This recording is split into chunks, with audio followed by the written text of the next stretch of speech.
बहुत समय पहले की बात है। कौशल देश नामक एक समृद्ध और विशाल राज्य था, जिस पर न्यायप्रिय राजा इंद्रदेव शासन करते थे। उनकी एक इकलौती बेटी थी, जिसका नाम था राजकुमारी अमारा। अमारा दिखने में चांद जैसी सुंदर थी। उसका मन भी कमल के फूल की तरह कोमल था। लेकिन भाग्य की विडंबना देखिए, स्वभाव में वह उतनी ही घमंडी और अड़ियल थी। अमारा का घमंड उसके शाही जन्म और उसकी अद्भुत सुंदरता से उपजा था, जिसे राज्य के सभी लोग निहारते थे। वह किसी भी साधारण व्यक्ति को अपने बराबर नहीं मानती थी। फिर भी जब कोई कष्ट में होता था तो उसका कोमल हृदय पिघल जाता था और वह चुपके से उनकी मदद कर देती थी। उसका घमंड एक कवच की तरह था, जिसके पीछे उसका दयालु स्वभाव छिपा था। बचपन से ही अमारा की मां रानी सुकेशी उसे एक कहानी सुनाया करती थी। वह कहानी थी सप्तसागर के पार स्थित एक जादुई दुनिया की, जो सोने और हीरों से भरी थी। रानी हमेशा कहती थीं, मेरी अमारा, उस दुनिया में सबसे बड़ा खजाना सागर मणि है। वह कोई साधारण रत्न नहीं, बल्कि एक ऐसा प्रकाश है जो सच्चे प्रेम और साहस से ही प्रकट होता है। उसे जो भी पहनता है वह अमर प्रेम का अनुभव करता है। यह कहानी राजकुमारी के मन में एक गहरा रहस्य बनकर बैठ गई थी। जब राजकुमारी विवाह योग्य हुई तो दूर दूर के राज्यों के राजकुमार और शूरवीर राजा के दरबार में आने लगे। राजा इंद्रदेव ने विवाह की घोषणा की, पर अमारा ने अपने घमंड और उस बचपन की कहानी से प्रेरित होकर एक ऐसी शर्त रख दी जिसने पूरे राज्य को स्तब्ध कर दिया।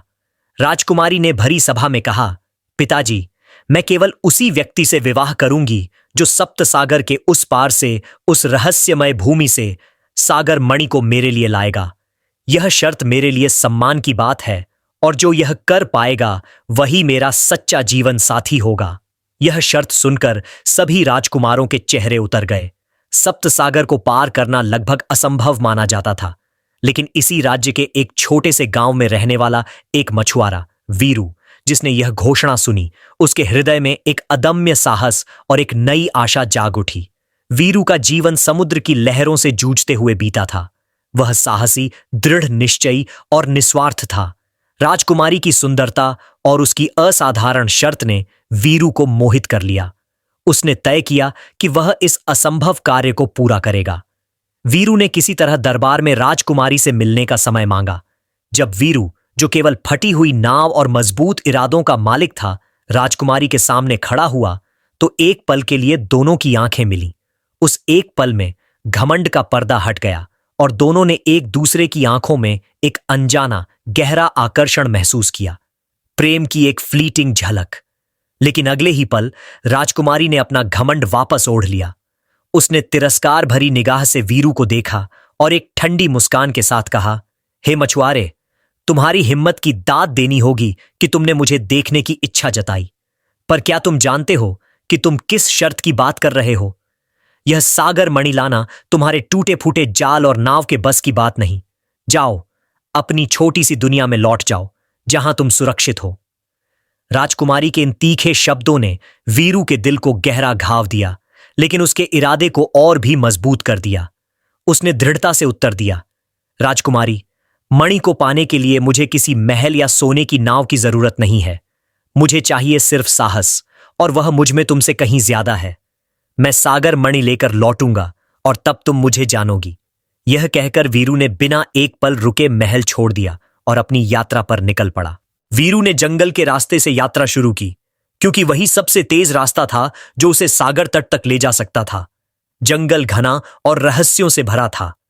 कुछ ही दिनों की यात्रा के बाद वीरू ने जंगल के बीचों बीच एक बूढ़े, कमजोर साधु को देखा, जो एक पेड़ के तने के सहारे बैठे कराह रहे थे। उनके पैर में गहरी चोट लगी थी और वह उठने में असमर्थ थे। वीरू को राजकुमारी का घमंड याद आया, पर उसका कोमल स्वभाव हावी हो गया। उसने तुरंत अपना जलपात्र निकाला, साधु के घाव को साफ किया और अपनी यात्रा के लिए रखा हुआ थोड़ा सा भोजन उन्हें खिलाया। उसने साधु को सहारा देकर उठाया और पास की नदी तक ले गया ताकि वे आराम कर सकें। साधु ने जब वीरू की निस्वार्थ सेवा देखी तो उनकी आंखें भर आईं। उन्होंने एक रहस्यमय मुस्कान के साथ कहा, हे पुत्र, तुम में साधारण मनुष्य से अधिक करुणा है। जाओ, तुम्हारी यह सेवा कभी व्यर्थ नहीं जाएगी। साधु ने अपने कपड़ों के भीतर से एक पुराना पीला पड़ चुका ताड़पत्र पत्र निकाला जिस पर कुछ प्राचीन अक्षर खुदे थे। उन्होंने वह पत्र वीरू को देते हुए कहा, यह एक जादुई मंत्र का पत्र है। इसमें दिए गए मंत्र का इस्तेमाल तुम जीवन के सबसे बड़े संकट में कर सकते हो। याद रखना, तुम इस मंत्र का उपयोग केवल 3 बार ही कर सकते हो। जब तुम्हें लगे कि कोई रास्ता नहीं बचा है, तभी इसका प्रयोग करना। वीरू ने आदरपूर्वक वह पत्र स्वीकार किया और साधु को धन्यवाद देने के लिए जैसे ही सिर उठाया, उसने देखा कि वहां कोई नहीं है। साधु अचानक हवा में विलीन हो चुके थे। वीरू समझ गया कि वह कोई साधारण साधु नहीं, बल्कि एक सिद्ध पुरुष थे। उसने उस पत्र को सावधानी से अपनी कमर में बांध लिया और अपनी यात्रा जारी रखी। कई दिनों और रातों तक चलने के बाद वीरू आखिरकार विशाल अनंत सप्तसागर के तट पर पहुंच गया। सामने गरजता हुआ नीला समुद्र था और उस पार उसकी मंजिल। लेकिन यहां पहुंचकर वीरू को अपनी सबसे बड़ी चुनौती का सामना करना पड़ा। समुद्र इतना अशांत और विशाल था कि उसे पार करने के लिए उसकी छोटी मछुआरों वाली नाव किसी काम की नहीं थी। तूफानी लहरें और भयंकर धाराएं उसे डरा रही थीं। उसने चारों ओर देखा, न कोई जहाज था, न कोई नाविक जो उसकी मदद कर सकता। सागर मणि की यात्रा का पहला कदम ही असंभव लग रहा था। यह उसके जीवन का पहला बड़ा संकट था। निराश होकर वीरू ने अपनी आंखें बंद कीं और उस साधु को याद किया। उसने सावधानी से अपनी कमर से ताड़पत्र निकाला, उस पर खुदे रहस्यमय मंत्र को देखा और उसे पहली बार इस्तेमाल करने का निर्णय लिया। वीरू ने दृढ़ता से मंत्र का उच्चारण किया, सागर मार्गम मम सहायम। जैसे ही उसने तीसरी बार मंत्र का उच्चारण पूरा किया, समुद्र की सतह पर एक अद्भुत रोशनी फैली।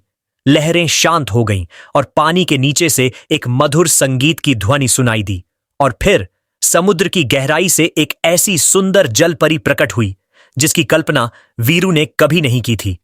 उसके बाल समुद्री शैवाल की तरह हरे और चमकदार थे और उसकी पूंछ सुनहरे और नीले रंग में चमक रही थी।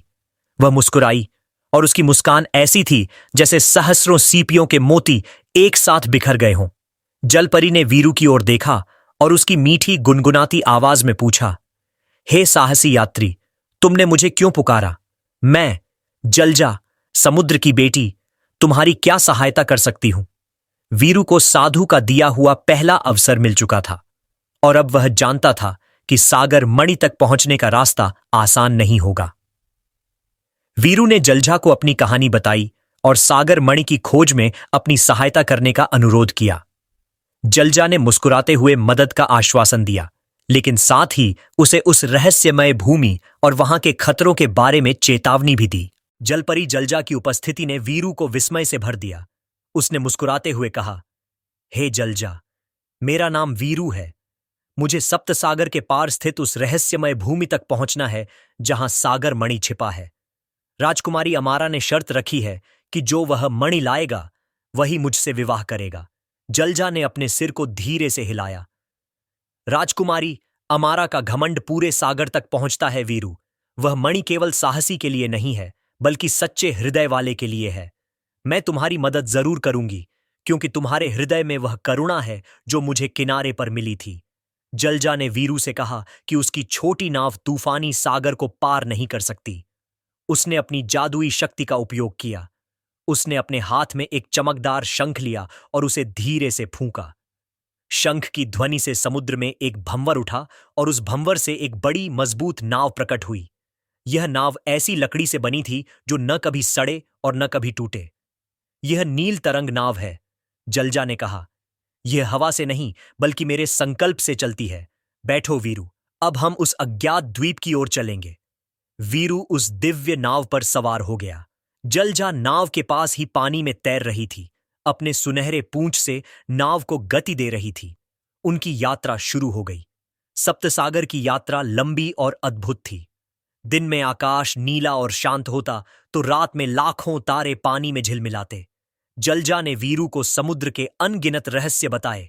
उसने उसे सुनामी से बचने के तरीके, तूफानों के आने की भविष्यवाणी और गहरे समुद्र में छिपे सुंदर जीवों की कहानियां सुनाईं। जलजा न केवल वीरू की मार्गदर्शक थी, बल्कि उसकी मित्र भी बन गई थी। वह राजकुमारी अमारा की तरह घमंडी नहीं थी। उसके शब्द मधुर और ज्ञान से भरे थे। वीरू अक्सर सोचता था कि कहां अमारा का तीखा घमंड और कहां जलजा की विनम्रता। उसे यह भी महसूस हुआ कि अमारा का घमंड शायद उसकी असुरक्षा को छुपाता है, जबकि जलजा का सहज स्वभाव उसकी आंतरिक शक्ति को दर्शाता है। एक दिन वीरू ने जलजा से पूछा, जलजा, तुमने मुझे उस जादुई दुनिया के खतरों के बारे में चेतावनी दी थी। वे खतरे क्या हैं और उस मणि को पाने का रहस्य क्या है? जलजा कुछ देर चुप रही, फिर बोली, वीरू, वह दुनिया केवल एक द्वीप नहीं है। वह एक भूल भुलैया है जो हर लालची व्यक्ति को भ्रमित करने के लिए बनाई गई है। वहां 3 मुख्य खतरे हैं: भ्रम का कोहरा, इच्छाओं का दलदल और अंतिम रक्षक। सागर मणि पाने का रहस्य उसमें नहीं है, बल्कि तुम्हारे उद्देश्य में है। यदि तुम केवल घमंड जीतने या धन कमाने के लिए जा रहे हो, तो तुम कभी सफल नहीं हो पाओगे। उनकी यात्रा का 1 सप्ताह पूरा हो चुका था जब नील तरंग नाव एक ऐसे क्षेत्र में पहुंची जहां समुद्र का पानी गहरा बैंगनी हो गया था। हवा में अजीब सी फुसफुसाहट सुनाई दे रही थी, जैसे हजारों आवाजें एक साथ बात कर रही हों। यह विस्मृति का क्षेत्र है, जलजा ने चिंतित स्वर में कहा। यहां की धाराएं भंवर बनाती हैं जो जहाजों को खींच कर ले जाती हैं, लेकिन सबसे बुरा यह है कि ये फुसफुसाहटें मनुष्य के मन में दबे सबसे गहरे डर और लालच को उभारती हैं, जिससे यात्री अपनी इच्छा से ही भंवर में कूद जाता है। जैसे ही वे आगे बढ़े, वीरू को अपने कानों में आवाजें सुनाई देने लगीं। वीरू, तुम एक साधारण मछुआरे हो, तुम्हें राजकुमारी नहीं मिलेगी। यह नाव वापस मोड़ लो, तुम डूब जाओगे। अमारा, मणि मिलते ही उसका घमंड तोड़ दो, उसे अपमानित करो, तुम राजा बन सकते हो। वीरू का मन डोलने लगा, उसके हाथ पांव ठंडे पड़ने लगे और उसने सचमुच नाव को वापस मोड़ने की सोची। जलजा ने देखा कि वीरू की आंखों में भ्रम और लालच का मिश्रण है। वीरू, इन आवाजों पर ध्यान मत दो, जलजा ने चिल्लाकर कहा। यह भ्रम का कोहरा है। मुझे इस भंवर से निकलने के लिए अपनी पूरी शक्ति लगानी होगी, लेकिन तुम भ्रम के आगे समर्पण मत करना। जलजा ने अपनी पूरी शक्ति लगा दी। उसके चारों ओर पानी का एक सुरक्षा कवच बन गया, लेकिन भयंकर भंवर बहुत शक्तिशाली था। नील तरंग नाव तेजी से भंवर के केंद्र की ओर खींची जा रही थी। जलजा संघर्ष कर रही थी और उसके चेहरे पर दर्द झलक रहा था। वीरू को लगा कि जलजा अब और देर तक भंवर को रोक नहीं पाएगी। उन्होंने अपने जीवन का यह सबसे बड़ा संकट माना। यह समय था जब साधु के दिए मंत्र का इस्तेमाल किया जाए। उसने जल्दी से अपनी कमर से ताड़पत्र निकाला, यह जानते हुए कि यह उसका दूसरा और अंतिम से एक पहले का मौका है। उसने गहरी सांस ली और मंत्र का उच्चारण शुरू किया। वीरू ने पूरे ध्यान से मंत्र का उच्चारण किया। शक्ति संतुलन, पथ प्रकाशन। जैसे ही उसने तीसरी बार मंत्र पूरा किया, एक तीव्र सुनहरी रोशनी भंवर के केंद्र से निकली।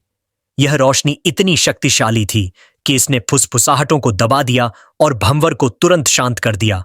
लेकिन चमत्कार यहीं नहीं रुका। प्रकाश के शांत होते ही भंवर के ठीक नीचे समुद्र की सतह पर एक गोलाकार मार्ग खुल गया। यह मार्ग गहरा और अंधेरा था, पर उसके किनारे पर हल्की नीली चमक थी। यह एक गुप्त पानी के भीतर का मार्ग लग रहा था। जलजा ने आश्चर्य से अपनी आंखें चौड़ी की। वीरू, यह अविश्वसनीय है। तुमने क्या किया? यह मार्ग भ्रम के क्षेत्र से सीधे सागर मणि की भूमि के किनारे तक जाता है। यह मार्ग केवल देवताओं या उन लोगों के लिए खुलता है जिनके पास सबसे शुद्ध मन हो। वीरू मुस्कुराया। यह उस साधु का उपहार है जिसने मुझे निस्वार्थ सेवा के लिए दिया था। उसने नाव को नीले चमकते मार्ग में मोड़ा। नाव तेजी से पानी के भीतर के उस रहस्यमय रास्ते पर आगे बढ़ने लगी। जलजा अब नाव पर सवार होकर वीरू के बगल में बैठ गई। हमारे पास अब केवल एक मंत्र बचा है, जलजा ने गंभीरता से कहा, और हम सागर मणि के दरवाजे पर पहुंच रहे हैं। तैयार रहो वीरू, असली परीक्षा अब शुरू होगी। गुप्त जलमार्ग पर नील तरंग नाव तेजी से आगे बढ़ती रही। नीले प्रकाश से जगमगाते उस रास्ते में वीरू और जलजा ने महसूस किया कि वे समय और दूरी के सामान्य नियमों से परे जा रहे हैं। कुछ ही घंटों में नाव धीरे धीरे ऊपर उठने लगी और उन्हें ताजी हवा का एहसास हुआ। अगले ही पल वे एक छोटे से रेतीले किनारे पर पहुंच गए। सामने एक रहस्यमय द्वीप फैला हुआ था, जिसे हरे भरे पेड़ों और प्राचीन चट्टानों ने घेर रखा था। हवा में मीठी मदहोश कर देने वाली सुगंध तैर रही थी। यह सागर मणि की भूमि थी, जलजा नाव से उतरी और उसके कदम रेत पर पड़ते ही वह मनुष्य के रूप में परिवर्तित हो गई। उसकी सुनहरी नीली पूंछ गायब हो गई और उसके स्थान पर सुंदर हल्के नीले रंग के वस्त्रों में ढकी टांगें थीं। वह अब भी उतनी ही मनमोहक थी, लेकिन भूमि पर चलने के लिए तैयार थी। यह द्वीप तुम्हें भ्रमित करने की कोशिश करेगा वीरू, जलजा ने फुसफुसाते हुए कहा। यहां की हर सुंदरता, हर ध्वनि तुम्हारे मन की सबसे गहरी इच्छाओं को उभारने के लिए है। हमें सतर्क रहना होगा। वीरू ने नाव को किनारे पर बांधा। वह जानता था कि इस यात्रा में जलजा उसके लिए कितनी महत्वपूर्ण है। वे जैसे ही द्वीप के अंदरूनी हिस्से की ओर बढ़े, उन्हें एक अजीब सी वनस्पति वाला क्षेत्र मिला। यह जगह किसी दलदल जैसी थी, लेकिन दलदल कीचड़ का नहीं, बल्कि चमकते हुए सुनहरे पाउडर और बहते हुए चांदी के पानी का था। यही था इच्छाओं का दलदल। जैसे ही वीरू ने पहले कदम रखा, उसने सुना कि कोई उसका नाम पुकार रहा है। आवाज राजकुमारी अमारा की थी, लेकिन पहले से कहीं अधिक मधुर और प्रेमपूर्ण। सामने दलदल के बीचों बीच अमारा का एक भ्रम खड़ा था। वह अपने शाही वस्त्रों में नहीं, बल्कि एक साधारण विनम्र रूप में थी। भ्रम ने मीठी आवाज में कहा, वीरू, तुम क्यों कष्ट उठा रहे हो? मैंने तुम्हारा साहस देख लिया है। ये सारी धन संपत्ति, ये स्वर्ण, ये सब तुम्हारा है। तुम्हें किसी मणि की जरूरत नहीं। आओ, हम यहीं विवाह कर लें। मैं तुम्हारे बिना एक पल भी नहीं रह सकती। दलदल में हर कदम पर सोना चमक रहा था और दूर से राजशाही मुकुट और तलवारें दिखाई दे रही थीं। वीरू का हृदय तेजी से धड़का। यह वही था जो वह चाहता था, बिना शर्त के अमारा का प्रेम, बिना किसी शर्त के राज्य और शक्ति। उसने आगे कदम बढ़ाया। उसकी आंखें भ्रम पर टिकी थीं। तभी जलजा ने उसका हाथ थाम लिया। वीरू, रुको, यह सत्य नहीं है, जलजा ने कहा। लेकिन वीरू भ्रम में था। वह धीरे से जलजा का हाथ छुड़ाने लगा। उसने फुसफुसाकर कहा, जलजा, तुम नहीं समझती। यह वही है जो मैंने चाहा था। अमारा मुझसे प्यार करती है। भ्रम वाली अमारा ने हंसकर कहा, जलजा कौन है? यह मामूली जलपरी तुम्हारे और मेरे बीच नहीं आ सकती। इसे छोड़ दो और मेरे पास आओ, मेरे राजा। इस क्षण वीरू के मन में दो संघर्ष चल रहे थे। एक ओर अपमान का बदला और तुरंत मिलने वाला सिंहासन, दूसरी ओर अपनी मेहनत से शर्त जीतने की इच्छा और जलजा का निस्वार्थ साथ। तभी वीरू को साधु के शब्द याद आए, तुम्हारी यह सेवा कभी व्यर्थ नहीं जाएगी। और जलजा की चेतावनी, यदि तुम केवल घमंड जीतने या धन कमाने के लिए जा रहे हो तो तुम कभी सफल नहीं हो पाओगे। वीरू ने अपनी आंखें कसकर बंद कर लीं। उसने अपने मन में अमारा के घमंड भरे शब्द और अपने सफर की कठिनाइयों को दोहराया। वह समझ गया कि अगर वह इस भ्रम को स्वीकार करता है तो वह केवल एक डरपोक और लालची आदमी बन जाएगा, न कि वह साहसी व्यक्ति जो उसने बनने का संकल्प लिया था। उसने गहरी सांस ली और अपनी आंखें खोलीं। दलदल में खड़ी भ्रम वाली अमारा अब बदसूरत और दुष्ट दिखने लगी थी। वीरू ने दृढ़ता से कहा, तुम अमारा नहीं हो। अमारा ने मुझसे शर्त रखी है और मैं उसे मेहनत से जीत कर ही हासिल करूंगा। मुझे वह नहीं चाहिए जो तुम मुझे बिना कोशिश के दे रही हो। मेरा लक्ष्य मणि है, तुम्हारा छल नहीं। जैसे ही उसने ये शब्द कहे, अमारा का भ्रम एक धुआं बनकर उड़ गया। सुनहरे पाउडर वाला दलदल सूख गया और उसके स्थान पर एक सूखा पत्थरीला रास्ता बन गया। जलजा ने राहत की सांस ली। तुमने यह परीक्षा पास कर ली वीरू। तुमने अपने लालच पर विजय प्राप्त की। अब वे दोनों एक विशाल पर्वत के आधार तक पहुंचे। पर्वत की चोटी बादलों में छिपी थी और ऐसा लगता था जैसे वह आकाश को छू रहा हो। पर्वत के मुख पर एक प्राचीन मंदिर बना था। वहां ऊपर मंदिर के केंद्र में सागर मणि रखी है, जलजा ने बताया। लेकिन प्रवेश द्वार पर हमारा सामना अंतिम खतरे, अंतिम रक्षक से होगा। वह रक्षक न केवल बलवान है, बल्कि उसे उस मणि को पाने वाले हर इरादे को परखने का ज्ञान है। जलजा ने गंभीर स्वर में कहा, वीरू, हमारे पास अब केवल एक मंत्र बचा है। इसे केवल तभी इस्तेमाल करना जब तुम्हें लगे कि रक्षक की शक्ति तुम्हें नष्ट करने वाली है। यह तुम्हारा अंतिम और सबसे बड़ा संकट होगा। वीरू ने अपने सीने पर हाथ रखा जहां साधु का ताड़पत्र छिपा था। उसने पर्वत पर बनी सीढ़ियों की ओर देखा जो अंधेरे में लिपटी थीं। उसका हृदय एक तरफ डर से तो दूसरी तरफ दृढ़ संकल्प से भरा था। जलजा, वीरू ने कहा, तुमने मेरा साथ दिया। अब मुझे यह लड़ाई अकेले लड़नी होगी, क्योंकि यह मेरी शर्त है। जलजा ने स्नेह से वीरू के हाथ को छुआ। मैं यहीं पास में तुम्हारी प्रतीक्षा करूंगी। जाओ मछुआरे, तुम्हारा साहस तुम्हें निराश नहीं करेगा। वीरू ने पर्वत पर चढ़ना शुरू कर दिया। मंदिर का द्वार पत्थरों से बना एक विशाल मुंह जैसा लग रहा था और उसके केंद्र में वह अंतिम रक्षक शांत भाव से प्रतीक्षा कर रहा था। वीरू ने सीढ़ियां चढ़नी शुरू की।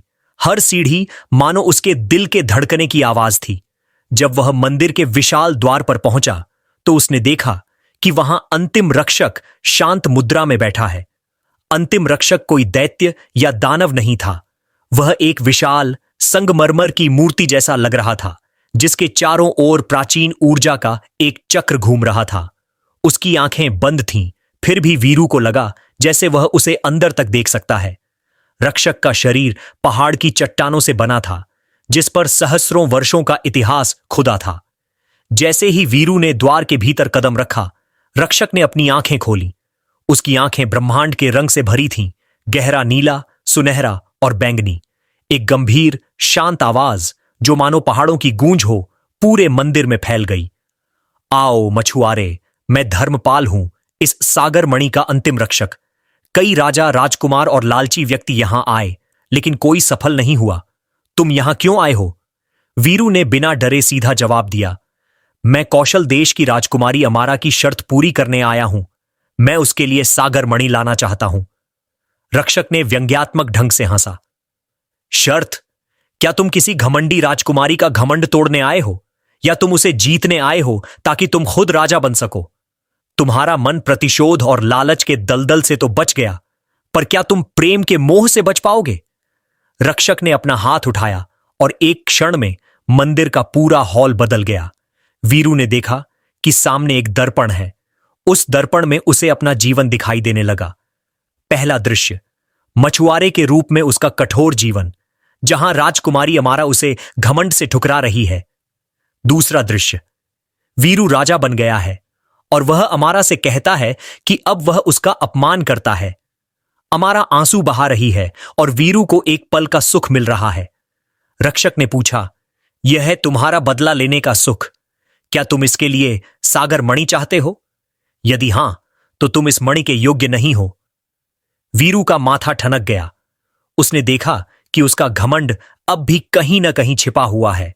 वह मणि को केवल अमारा के सामने खुद को सिद्ध करने के लिए पाना चाहता था, न कि निस्वार्थ प्रेम के लिए। वीरू ने रक्षक के सामने घुटने टेक दिए। धर्मपाल, मैं झूठ नहीं बोलूंगा। शुरुआत में मेरा इरादा प्रतिशोध लेने और उसे नीचा दिखाने का था, पर इस यात्रा ने और जलजा के साथ ने मेरा हृदय बदल दिया है। अब मुझे यह मणि अपने घमंड के लिए नहीं, बल्कि यह जानने के लिए चाहिए कि सागर मणि वास्तव में क्या है। मैं प्रेम की तलाश में हूं, न कि शक्ति की। रक्षक का चेहरा शांत हो गया। मणि एक दर्पण है मछुआरे। जो इसे छूता है उसे अपने हृदय का सत्य दिखाई देता है। अब आखिरी परीक्षा, तुम यह मणि ले जा सकते हो, लेकिन इसकी एक कीमत है। रक्षक ने अपनी बंद मुट्ठी खोली। उसके अंदर एक साधारण सा पत्थर था। यह पत्थर लो, यह सागर मणि है, रक्षक ने कहा। तुम इस पत्थर को ले जाओगे, लेकिन तुम्हें अपने जीवन की सबसे प्रिय चीज यहीं छोड़नी होगी। बोलो, क्या दोगे? यह परीक्षा वीरू के लिए सबसे कठिन थी। यदि वह मणि लेकर जाता है तो वह अमारा को जीत लेगा, लेकिन उसे अपनी सबसे प्रिय चीज, वह साहस, वह नया ज्ञान और सबसे बढ़कर जलजा का साथ छोड़ना पड़ेगा। वीरू ने साहस को चुनने का फैसला किया, लेकिन तभी उसकी नजर साधु के ताड़पत्र पर पड़ी। उसके पास एक अंतिम मंत्र बचा था। उसने सोचा, यह मंत्र केवल संकट के लिए था, लेकिन यह स्थिति उसके प्रेम और साहस के लिए सबसे बड़ा संकट थी। वीरू ने अपना अंतिम मंत्र निकाला। उसने पूरी श्रद्धा से उच्चारण किया, सत्यम प्रकाशम प्रेमम दर्शनम। जैसे ही अंतिम मंत्र पूरा हुआ, इस बार कोई बिजली या भंवर नहीं उठा। इसके बजाय रक्षक के शरीर से एक कोमल सफेद प्रकाश निकला। यह प्रकाश सीधा उस पत्थर पर पड़ा जिसे रक्षक ने मणि कहा था। वह पत्थर पिघल गया और उसके अंदर से एक छोटा, शुद्ध, स्पंदित प्रकाश का गोला निकला। यह प्रकाश कोई रत्न नहीं था, यह सच्चे प्रेम का सार था। धर्मपाल मुस्कुराया। उसका विशाल शरीर पिघलने लगा और उसकी आवाज हल्की होती गई। तुमने तीनों परीक्षाओं में विजय प्राप्त की वीरू। भ्रम के कोहरे से तुम मेरी करुणा को याद करते हुए बचे, इच्छाओं के दलदल से तुम अपने संकल्प को याद करते हुए बचे, और यहां तुमने अंतिम मंत्र का इस्तेमाल भौतिक शक्ति पर नहीं बल्कि सत्य को जानने के लिए किया। सागरमणि, जिसे तुम देखते हो, कोई रत्न नहीं है। यह वह शक्ति है जो हर उस हृदय में बसती है जो निस्वार्थ सेवा करता है और घमंड से ऊपर उठता है। इसे केवल वही देख सकता है जो अपने सबसे प्रिय बलिदान के लिए तैयार हो। धर्मपाल का शरीर पूरी तरह से प्रकाश में विलीन हो गया। उस प्रकाश का गोला धीरे से तैरता हुआ वीरू के पास आया और उसके सीने में उतर गया। वीरू को लगा जैसे उसका हृदय ऊर्जा और शांति से भर गया हो। उसे अब किसी पत्थर की जरूरत नहीं थी, वह स्वयं सागर मणि बन चुका था। वीरू धीरे धीरे पहाड़ से नीचे उतरा।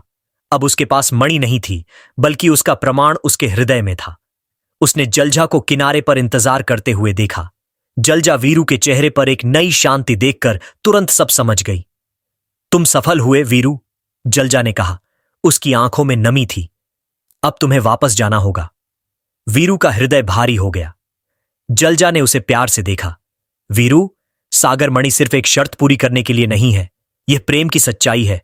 तुम वापस जाओ और राजकुमारी अमारा को यह सत्य सिखाओ।